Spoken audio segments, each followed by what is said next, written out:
Today on WSRH Extra, how graduating seniors are taking what they learned in the classroom into their future careers. Also, what happens when hawks leave the nest? Plus, Kaden takes a look at how content creation has changed the way people work.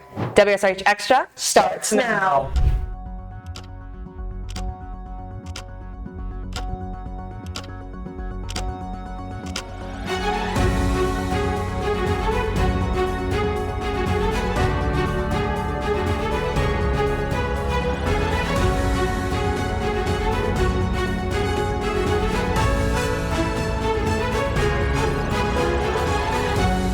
Welcome to this episode of WSRH Extra. I'm Sienna Collado. And I'm Caden Norton. At Seminole Academy programs are doing more than just educating students. They're creating a pathway to their future. WSRH Extra reporter Nick Ruddick looks at hawks that are taking careers from the classroom. Coming out in 5, 4, 3. Seminole Ridge High School is home to 5 academies, each with the goal of helping students discover their passion. I've learned a lot in TV. I've learned to build a love for editing, for writing. I've made some amazing friends in TV who I wouldn't be able to find anywhere else. And overall, it's just been such an inspirational academy, and I wouldn't trade it for the world. The programs have inspired members to take this passion to the next level. I plan on enlisting in the National Guard. In the TV industry, either broadcasting or acting, I want to go into somewhere in the TV. I'm trying to become a physician's assistant, specialized in cardiology. Many students feel these programs have helped them stand out. I feel like I'm going to have another step up compared to some other students who may not have had the experience that we've had being in TV production. The academies have allowed students the opportunity to achieve heights they never knew they could reach. It's definitely given me a lot of opportunities. Before joining JRTC, I did feel like the military was kind of out of reach and that it wasn't really possible to get there, but they've given a lot of opportunities, a lot of recruiters, a lot of job opportunities, and just a whole bunch of different things that can help me get there. Stuff like getting us set up for internships and getting us certified in stuff like CPR, pharmacy technician, BLS, and stuff like that. It's really good. Yeah. Being able to go to these competitions, speak to professionals, learn from them, get these awards and scholarships that I've achieved have allowed me to grow in this industry and get my knowledge further than it was before. These programs have helped many students, including myself, discover their passion and has allowed them to dream big. Reporting one last time for WSRH Extra, I'm Nick Ruddick. For most students, school and home stay pretty separate, but for some, those two worlds cross over every single day. WSRH Extra reporter Madison Phillips takes a look at what happens when the people handing out assignments are also the ones driving you home. For some students, school isn't just where they learn, it's also where their parents work, creating stronger bonds and shared experiences. Having my mom at school has been like an amazing experience. I go there every day. It's like having your best friend on campus. I'm really close with my mom, so anytime I had a problem or I wanted to gossip or just anything, I was just immediately the first person I go to. Not only do the students enjoy the comfort of having family nearby, it also gives their parents peace of mind too. My middle daughter did, and my son's here now, so getting to see them and see who they interact with and see them is honestly kind of a blessing. It's a connection unique to teaching, offering parents a close look at their children's daily lives in a way few other careers can. Working at a school has brought me maybe closer to my kids because I'm on the same schedule with them, which is nice. So I'm always able to be there with them during the summers. I'm always able to be there with them on breaks and vacations and things like that. For some, the connection goes beyond convenience, shaping not just when they work, but why they chose the classroom in the first place. 100%, my kids definitely influenced my decision to teach. My life changed completely when my oldest daughter was born. Like, I went from career to I just wanted to spend time with my kid. That choice doesn't just affect the parent, it also changes their child's school experience. A lot of people treat you differently because your parent works on campus, so there's a different expectation that they hold you to. Always having my business everywhere.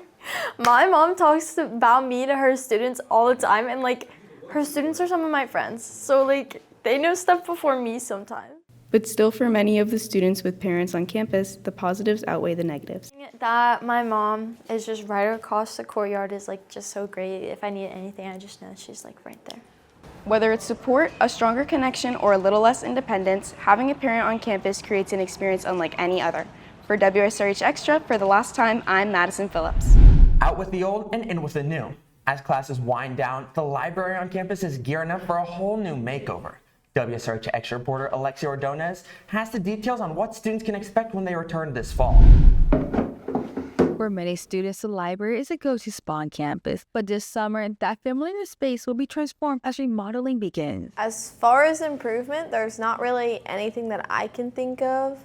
I mean, the library's been constantly re-updated. Every time there's new books that come in, they put those in, so there's constantly shifting and changing. The project is expected to take place over the summer, with plans to redesign key areas of the library. So our remodel will start the day after school ends. So they're going to start demolition, and they're going to work all through summer. They're going to do floor to ceiling, wall to wall. We're going to get new lights. We're going to get new cameras. We're going to get new flooring. Along with modern updates, the new design will focus on creating flexible spaces for students to study, collaborate, and relax. We're going to add a lot of soft seating, some more high-top seating.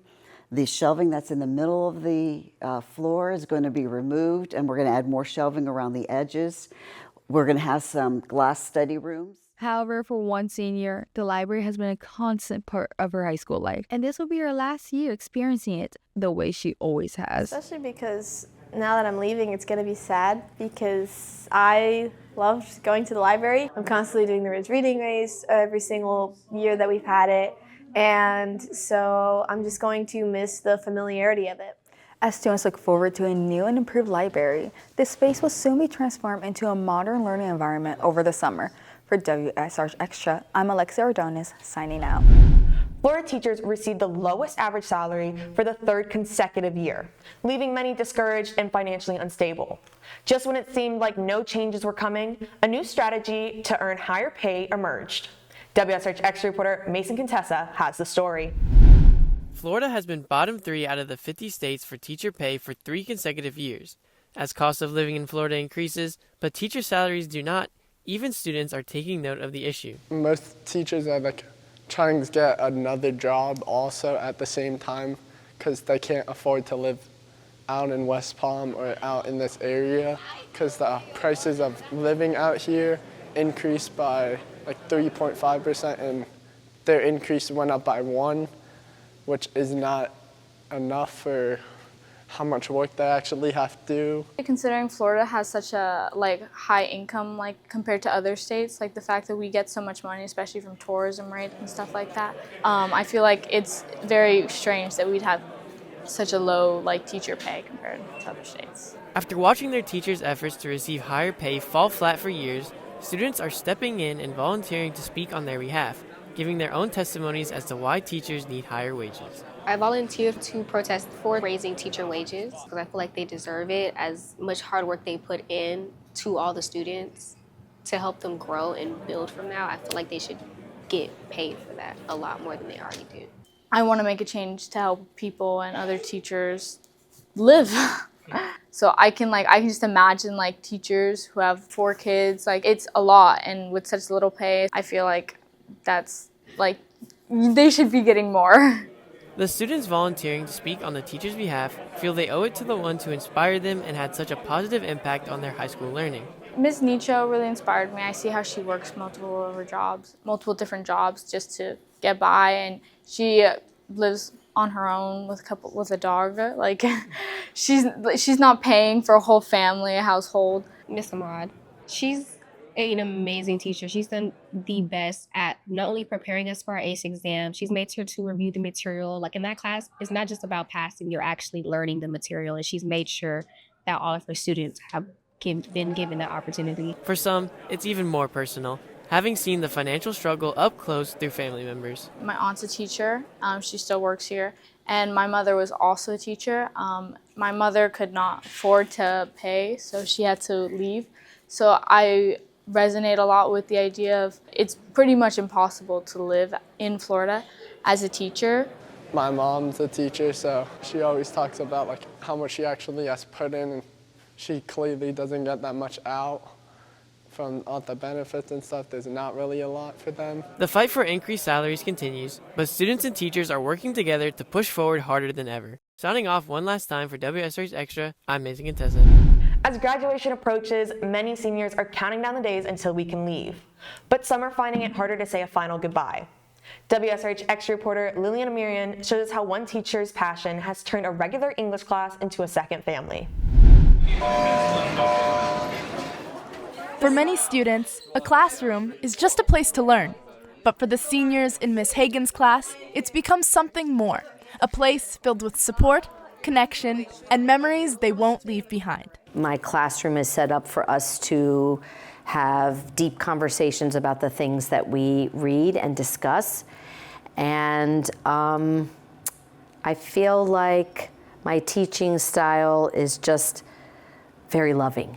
For Hagen, that connection started with a teacher who once inspired her and grew into a classroom built on the same kind of passion. I had this amazing English teacher named Mr. Trotsky, and he was just so passionate about what he taught that I wanted to be passionate like he was. And it's that very same passion that creates such a positive classroom environment for students. There's a lot of joy when I walk into her class, probably because of her as a whole character. I feel like she just brings so much energy to the classroom. I feel like she cares about all of her students equally. I'm more connected in her class. She's honestly become family to everyone. The energy in the room builds into something greater than daily lessons. It creates a bond that becomes harder to ignore as seniors near their final days in high school.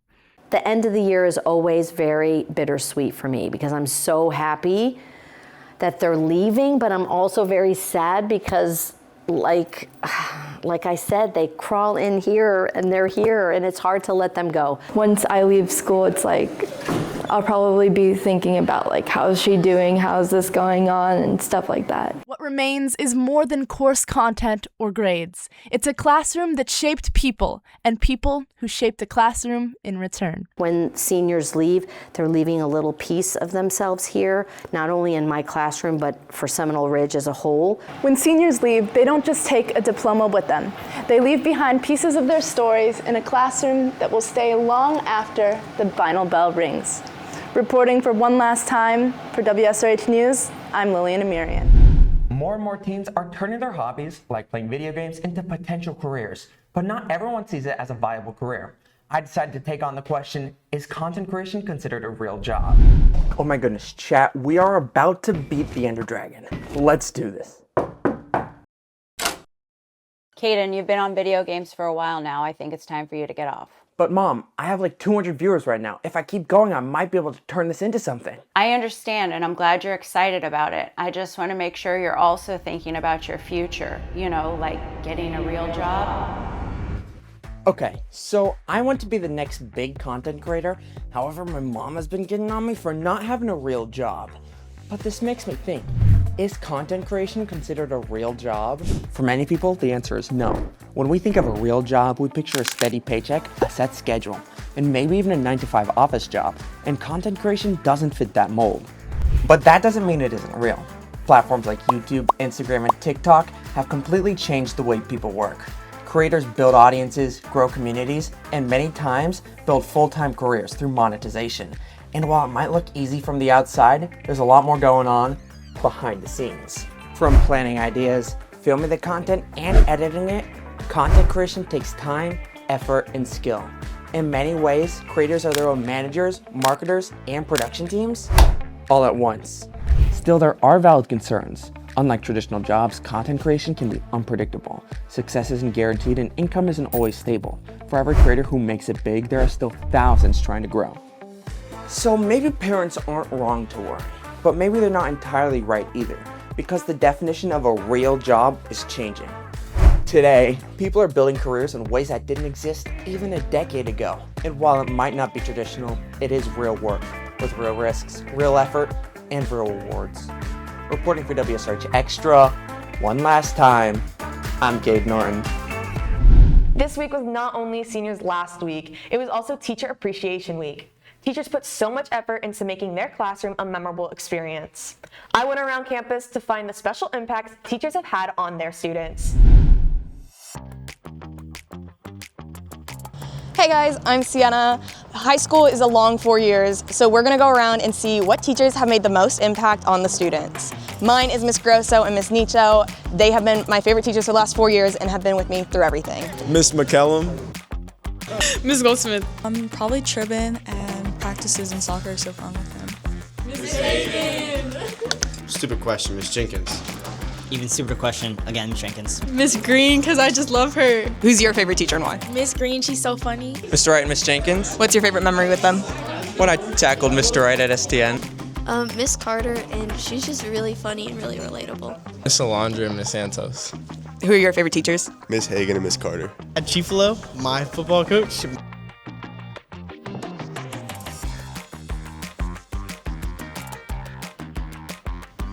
David camera. Well, that's it for this episode of WSRH Extra. Signing off for the last time, I'm Caden Norton. And I'm Sienna Collado, signing off for the last time. Remember, you can follow us on social media, on Instagram and YouTube at SeminareH TV. Have a great day, Hawks.